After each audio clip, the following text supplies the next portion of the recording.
Buying a home is one of the biggest financial decisions you will ever make, not to put too fine of a point on it, but just to say that if you're feeling a bit anxious about the home buying process, hey, that's totally normal. It would be weird if you didn't feel anxious about the possibility of taking on hundreds of thousands of dollars in debt. And if you weren't a bit concerned about, hey, is this a good decision? Is it worth it? What happens if the market crashes, or if I don't love the home, then what do I do? Well, to help with that, in this video, I'm going to cover the top 5 mistakes that you should avoid as a home buyer. So let's dive in. Hey, I'm Nick with DIY Homebuyer Academy, where we empower home buyers to go through the entire home buying process themselves. And as I mentioned in the intro, in this video, we're going to hit on the top 5 mistakes that home buyers need to avoid. And beginning with mistake number 1, and that is taking your pre-approval amount at face value. Now, what do I mean? So, of course, you've gone through the whole loan application process. You've sent everything away to the lender, and a couple of days later, they come back to you with a pre-approval letter, and they say, hey, congratulations, you are approved up to $1 million, or whatever the number is for you. And that's really exciting. And for many of you, that number is going to come back much higher than what you actually thought. And here is the big issue. The number 1 mistake that I've seen home buyers make is taking that pre-approval number and using that as the maximum for their budget. But here's the thing, that is like the absolute maximum, best case scenario. If you never had any other sort of expenses, that is the top dollar that the lender will approve you for. And do you know what? The lender is not your financial advisor. They are not the ones that are ultimately looking out for your best interests financially. They're just saying, hey, this is how much money we'll give you. Whether or not that's a good idea for you, that's up to you to figure out. So here's what I recommend doing. Instead of figuring out how much house you can afford based upon your gross income, which is, the top line, how much money you're bringing in every month, you should figure out how much home you can afford based upon your net income. That's how much money you have to spend on housing after all of your regular expenses as well as savings goals. This is how people become house poor, is because they spend the maximum amount of money that they could possibly spend on a home, and they leave themselves no margin for savings or to go on vacations or to save up for home improvement projects. They are maxed out at their monthly budget, trying to pay the mortgage as well as meet their other obligations. And I don't want for that to be you. So even if the bank comes back and says, you're qualified for up to $1 million, it might only make sense for you to spend $750,000 because of other goals that you have, whether savings or paying off other debts. So don't take the pre-approval number at face value. You need to figure out what you can comfortably afford no matter what the bank says. Mistake number 2, also financially related, and that is not being prepared for the additional costs related to buying a home. Everybody knows about the down payment, right? And 20% is kind of your standard amount. It's becoming more rare that people actually do a full 20% down. It's very common that people will do 10% down. Some loan programs even allow you to do 3.5% or 3%, or for first-time home buyers, there's even 0% down programs, also for VA buyers or other special loan programs. So a down payment amount, though, that's the number that most people have in their head. And that's usually pretty easy to figure out, right? If you're buying a $700,000 home and you're doing 10%, well, that's $70,000 that you're going to need to come up with. The thing that people don't often think about is all of the other closing costs. I've seen it many a times where right before closing, I've got a statement that goes out to a buyer from the title company, and they go, what? what are all of these other fees? Why am I having to come up with an additional 15 or $20,000? I wasn't prepared for that. Ugh. You don't want to be that person, especially not so close to the finish line.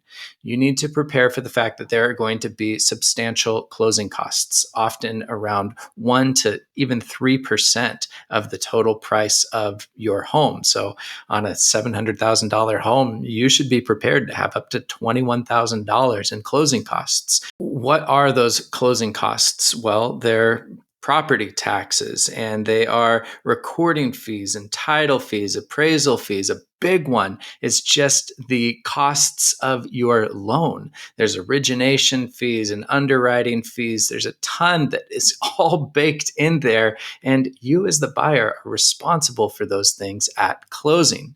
This is why a lot of the time buyers will negotiate credits from the seller to cover those closing costs, or at least to significantly offset them, because you're already bringing a massive chunk of money with your down payment, but you need to be prepared to have more money set aside to cover those closing costs as well. And beyond your closing costs, then you also have all of the costs associated with a move. And moving, especially in this day and age, is not cheap. So whether that's renting a truck and the gas, storage, paying for people to come and move, whatever it is, you just need to have that money that is set aside. And then one final thing on the money is that a lot of times people will spend everything they've got on their down payment and closing costs, and then they leave nothing in reserves. And that is a very precarious place to be, because when you move into a new house, you are taking on a bunch of additional risk. I hate to say it, but it is so common that when you move into a house, mysteriously, there's a problem in the first week. I had it happen in my first house where in the first week, I went to adjust something on the toilet because it wasn't quite functioning right. And then the spigot broke, and I had pressurized water spraying everywhere in the bathroom.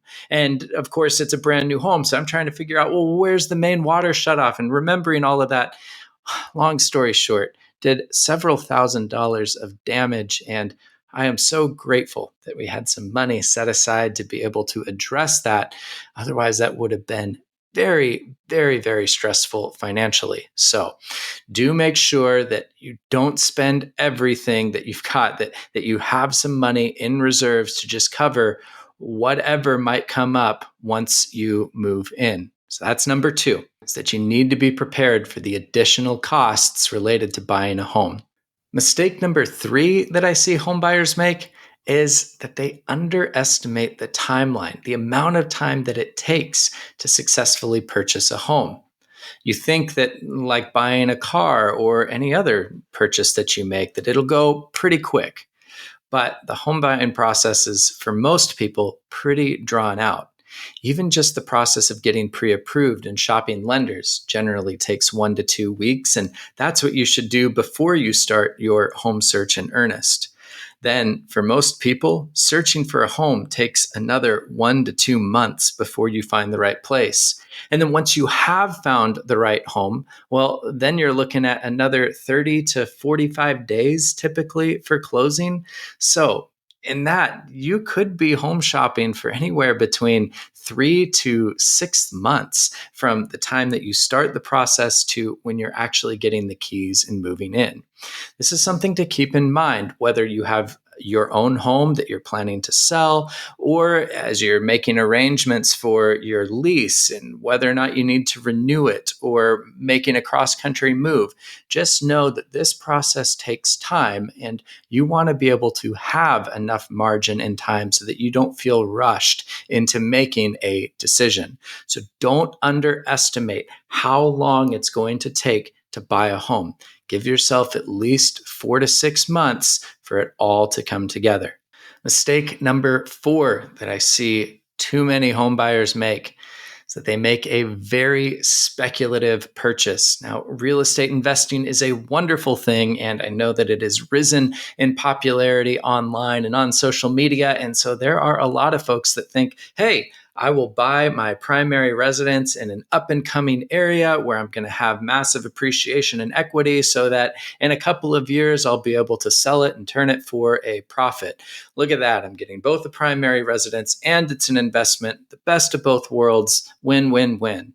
Well, that's great in theory, but what you're doing is speculating on what's going to happen in the market. And contrary to what you'll hear on social media, the real estate market is not simply up, up, up, up, up. The real estate market, like so many other markets, is highly cyclical. So that means that you do have these periods that go up, but you also have periods where things crash and come down. And you just never know what the future is going to hold. So I strongly discourage home buyers from making speculative purchases when it comes to their home. Yes, you can do due diligence and you can use your brain to see, okay, does it seem like an area is growing or does it seem like it's in decline? It's not bad to have those things in mind, but don't let the speculative appreciation be the driving factor for your primary residence. After all, this is the place that you've got to live. And in case things do crash, you want to make sure that it's a home that you're going to be happy in for 5, 7, 10 plus years, however long it needs to be. You don't want to buy a place that you're betting on for 2 or 3 years because if things don't break the way that you're wanting to and you have to get out by that 2 or 3 year mark because life changes or whatever, well, you're probably looking at selling for a loss, which is always a real bummer. And number 5, this is the biggest one that I see lead to buyer's remorse, and that is buying the right house, but the wrong neighborhood. I've seen it happen so many times where people will go and they'll tour a home and they'll absolutely fall in love with the updates and the floor plan and the yard. They love, love, love the house, and their love for the house causes them to have rose colored glasses towards the rest of the neighborhood. And that could be because the rest of the neighborhood is in bad condition. It could be because they're buying the new and improved, most recently renovated house that's now the most expensive house on the block. And so, you don't have nearly as much equity because the rest of the neighborhood brings it down. It can also be because people fall in love with a house that is too far away from everything else that's going on in their life. It adds way too much time to their commute and it takes them away from their social center, whether that's family or friends. And they just find that, yeah, we got a house that we love, but we're disconnected from all the people and places and things that we love. And that can be really hard. And ultimately, it can lead to selling much sooner than you wanted to, much less of a gain or profit than you had hoped. And it's always just a sad, sad thing to see. So really make sure that as you're going through the home buying process, you hone in the areas and the neighborhoods that you want to be in and prioritize that above everything. I really, really strongly encourage that you do not negotiate with yourself to get out of the general neighborhoods and areas that you want to live in.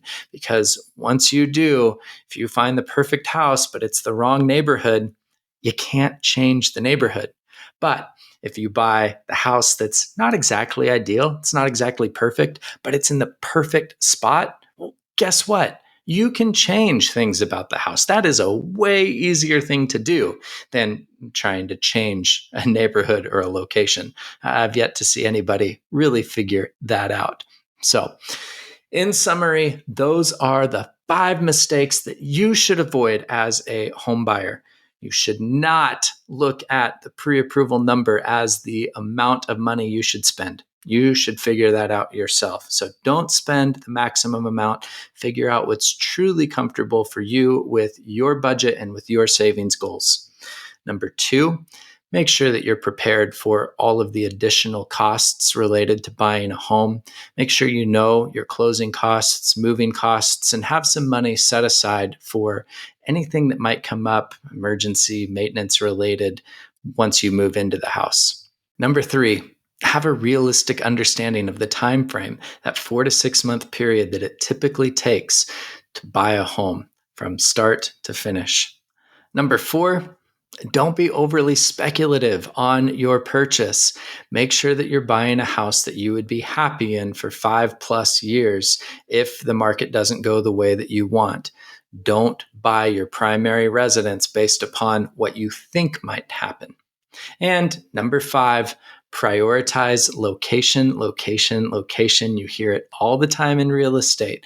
You can change anything about a house. You can't change the location.